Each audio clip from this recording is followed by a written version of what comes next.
The aorta is the largest artery in the body.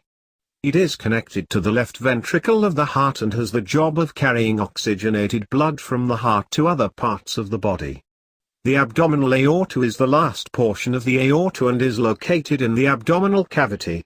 It takes blood from the aorta, through the trunk, and to the abdominopelvic organs and legs. The left ventricle and thoracic aorta of the heart lead to the abdominal aorta, which begins at the diaphragm. This artery then crosses the diaphragm at the level of the T12 vertebrae. From there it descends along the posterior wall of the abdomen in front of the vertebral column, following the natural curvature of the lumbar vertebrae and positioned slightly to the left of the midline of the body. It also lies parallel to the inferior vena cava, which is located to its right. The abdominal aorta branches into three sets of smaller arteries, becoming narrower as it descends through the abdominal cavity. These three sets are known as the visceral, parietal, and terminal arteries. These branches of the abdominal aorta and their associated vertebral levels are defined as follows.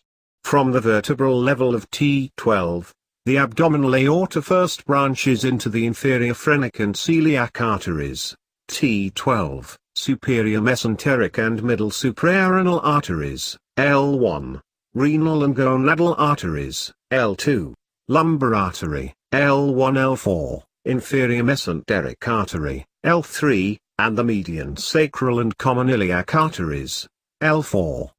At the L5 level, the artery then splits to form the two common iliac arteries that carry blood to the legs.